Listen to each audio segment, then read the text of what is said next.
वाह गुरु, तुम तो बहुत सही किताब लिखे हो। अब मुझे तुम्हारी इस किताब को पढ़ के ये एहसास हो गया कि अगर रात में मुझे सपना आए कि मैं तौलिए के अंदर सुबह 4 बजे उठ के पीपल के पेड़ के ऊपर चमेली का तेल, नारियल का तेल और सरसों के तेल का लेप करके अगर मैं एग्ज़ाम देने जाऊं तो मेरे 100 में से 100 आ जाएंगे, तो मैं वाकई में वो काम कर दूंगा, क्योंकि तुम्हारी किताब मुझे यही सिखाई है। खैर, अपन इस बातों को छोड़ते हैं। मैं 100 नंबर आएंगे कि नहीं आएंगे तो बात की बात है। आज अपन करेंगे अल्केमिस्ट बुक का रिव्यू, जो कि बहुत शानदार बुक है, बहुत बेस्ट सेलिंग बुक है। बड़े बड़े ऑथर्स, बड़े बड़े जो बिजनेसमैन हैं, उन्होंने इस बुक को कहा है कि तुम पढ़ो, तो हमने भी पढ़ी है बुक। कैसी क्या बुक है इसके बारे में जान लेते हैं, इसका रिव्यू करते हैं। उससे पहले अगर आप इस चैनल पर नए आए हो तो बच्चों वाली बातें मत करना। चैनल पे आपको पता है आने के बाद में सब्सक्राइब वाला बटन दबाना होता है, उसके बाद में बेल आइकन भी दबानी होती है। तो चलो शुरू करते हैं।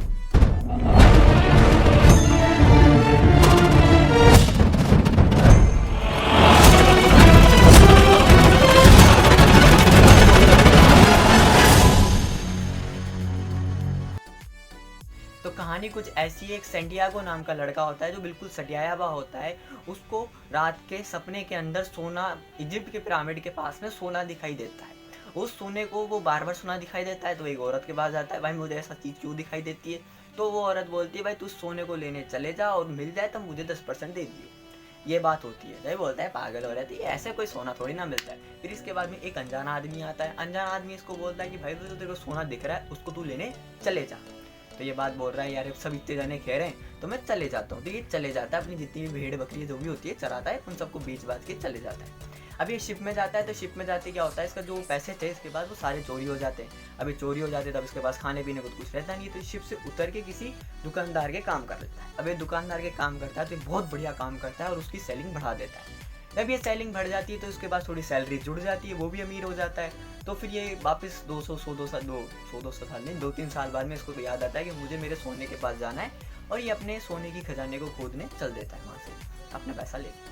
अब रास्ते में क्या होता है, वापस शिप में बैठता है। शिप में इसको एक दोस्त मिलता है जो भी इसके जैसे फ़कीर होता है। उसको भी कुछ सपनों वाली चीज़ें दिखती है, तो वो सपने वाली चीज़ों के लिए उसको दिखता है कि जो होता है ना, अपने पीतल को सोने में बदल देता है, पारस पत्थर, वो ढूंढने निकला था। यानी दोनों मिले भगत हो गए, लाला चेला दोनों मिल गए, दोनों साथी बन गए, दोनों बढ़िया दारू वारू पी के दोनों सेट थे। अब दोनों अपने दोस्त बन गए। इसको एकदम से शिप के अंदर अफवाह हो कि शिप के अंदर हमला होने वाला है, जिसको भी अपनी जान प्यारी है वो शिप छोड़ के भाग जाए। तो इन दोनों को लगा कि भाई हमें तो राजा बनना है, महाराजा बनना है, अपने को ये सारा छोड़ के अपने को यहाँ से निकल लेना चाहिए। तो वो दोनों छोड़ के वहीं रेगिस्तान में कूद जाते हैं। उसके बाद में रेगिस्तान के अंदर ये प्लॉट एक आइलैंड पे कूद जाते हैं। अब उसके बाद में अभी जिस आइलैंड पे कूदते हैं तो उस आइलैंड के अंदर जो डागू होते हैं ना, जो आदिवासी लोग, वो आते हैं और इन दोनों को पकड़ लेते हैं। अब इन दोनों को पकड़ने के बाद में वहाँ तो इनका कुछ हुआ नहीं हुआ, पर यहाँ पे होता है और इनका सारा पैसा जब्त कर लेते हैं, ठीक है, और इनको नंगा करके खूब मारते हैं। अब मान लेते हैं और इनको कबीले के अंदर रख दिया जाता है। अब उसके बाद में ये सेंटियागो नाम का लड़का होता है, इसको रात में वापस सपना आता है कि कल सुबह तुम्हारे ऊपर आक्रमण होने वाला है और तुम तैयारी कर लो। तो ये चीखता चिल्लाता है और इनके जो सरदार होते हैं उस कबीले का, उसको बोल देता है और उसको कहता है कि महाराज तुम्हारे ऊपर कल अटैक होने वाला है, तुम रेडी हो जाओ। तो वो बोलता है, बेटे अगर मेरे पे कल अटैक नहीं हुआ तो जितने भी हमारे औजारों के पीछे लकड़ियाँ बच रही है उन सारी लकड़ियों को जला के तेरा सेकाव करेंगे और तेरे मांस के साथ हम पार्टी करेंगे।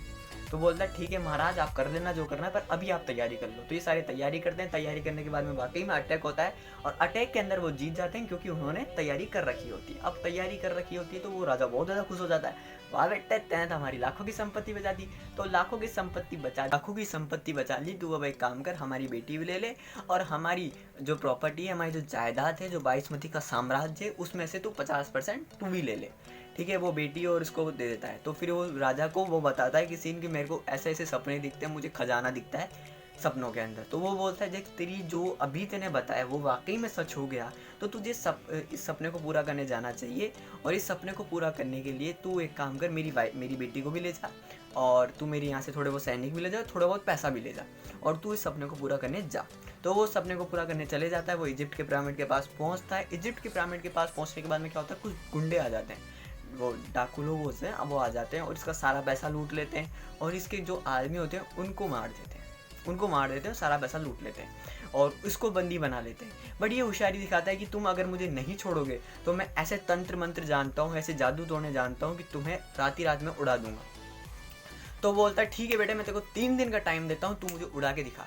तो ये 3 दिन तक बहुत मेहनत करता है, बहुत स्पिरिचुअल प्रैक्टिस करता है, और उसके बाद में 3 दिन बाद में उनको हवा के झोंके से उड़ा भी देता है, और उनके टेंट फैंट सबको उड़ा देता है और उनको डरा देता है। तो वो उसका सारा पैसा लौटा देते हैं और उसको पूछते हैं कि भाई तू यहाँ पे आया क्या था, इजिप्ट तो घूमने आया नहीं होगा, तू आया क्यों था।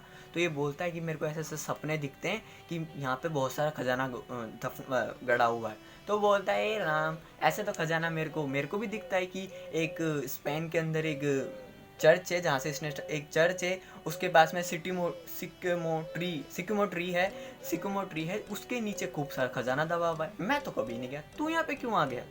तो बस वो इतनी बात कह के वो चले जाते। पर इसका दिमाग वापस घूम, नाम होता है सेंटियागो, और सेंटियागो का अगर ये हॉस्टल में होता तो इसका नाम क्या हो जाता, सटियागो। तो ये सटियागा होता है सटियागा होता है। तो इसने सोचता है कि ये वाकई में सही बात बोला है, मुझे वहीं पे खजाना मिलेगा, और ये वहाँ पे वापस उसके जहाँ से स्टार्ट करा था, वो स्पेन के टूटे फूटे चर्च से और उस सिकोमो ट्री से, वहाँ पर ये वापस जाता है, वहाँ पर खुदाई करता है, इसको वाकई में बहुत सारा खजाना मिल जाता है। तो यहाँ पर आपकी 200 रुपये की बुक को ख़त्म हो जाती है, ये स्टोरी यहीं पे ख़त्म हो जाती है। तो अब ये स्टोरी तो ख़त्म हो गई, अब बात करते हैं मुझे कैसी लगी स्टोरी। भाई तेरे को कैसी लगी स्टोरी। तो देखो भाई, स्टोरी बहुत शानदार है। 3 चीज़ें स्टोरी के अंदर से सीखने को मिलती है। पहली चीज़ तो ये कि अगर आपको कुछ चाहिए तो आपको अपनी जगह से निकलना पड़ेगा, अपनी जगह छोड़नी पड़ेगी। दूसरी चीज़ ये कि अगर आपकी लाइफ के अंदर बुरा हो रहा है, लाइक एग्जांपल ये पहले भेड़ बकरी चराता था, फिर उसके बाद में सारी भेड़ बकरी बेची तो ये इसका सारा पैसा चोरी हो गया, फिर नौकरी करी फिर चोरी हो गया, फिर वो कबीले ने पकड़ लिया। अगर इसकी स्टोरी को देखें तो इसने माइनस में गया है फिर ऊपर गया है, यानी माइनस में गया है फिर ऊपर गया है, यानी कि शेर अगर एक कदम पीछे लेता है तो वो पीछे जाने के लिए नहीं, आपको पुश करने के लिए लेता है। लाइफ अगर अब 1 मिनट पीछे जा रही है तो वो पीछे नहीं जा रही है, वो आपको पुश करना चाहती है। तो कभी भी नेगेटिव हो जाए तो उसको नेगेटिव नहीं लेना चाहिए। तीसरी चीज़ ये कि हमेशा अपने सपनों के ऊपर यकीन रखना चाहिए, विश्वास रखना चाहिए कि वाकई में ये सच होंगे। बस यार, वीडियो का जो ये बुक का जो रिव्यू था, समरी था, वो यहीं ख़त्म होता है। मुझे बहुत शानदार लगी। पेपर इस बात कर लेते हैं जब बुक की, तो बुक के अंदर जो पेपर वर्क लिया गया है वो बहुत शानदार है, लिखाई भी बहुत शानदार है। बीच के अंदर इसमें चित्रकारों की चित्र के ब्लैक एंड वाइट चित्र लिए गए हैं, चित्रकारी बहुत शानदार है। और मेरी आपको सजेशन है कि अगर आप इस बुक को नहीं पढ़ते हो तो यार आपने कुछ भी नहीं पढ़ा। ये सभी बेस्ट जो अब तक रहे हैं बिजनेसमैन और जो बेस्ट मोटिवेशनल, उन सभी ने सजेस्ट करी है। तो मैं भी आपको सजेस्ट कर रहा हूँ कि इस बुक को ज़रूर खरीदें। बुक खरीदने के लिए ओरिजिनल बुक का और ओरिजिनल लिंक मैंने अपने डिस्क्रिप्शन बॉक्स में लगा रखा है, वहाँ से जाके ज़रूर खरीदें। और मुझे यकीन है आपने पूरी वीडियो को देखा ही है, तो पूरी वीडियो को देखा होगा तो लाइक कर ही दिया होगा और चैनल को सब्सक्राइब भी कर लिया होगा। इसलिए थैंक यू वेरी मच। मैं मिलता हूँ आपसे अगले शनिवार को। तब तक के लिए खुश रहिए, खुशियाँ बांटते रहिए। जय हिंद।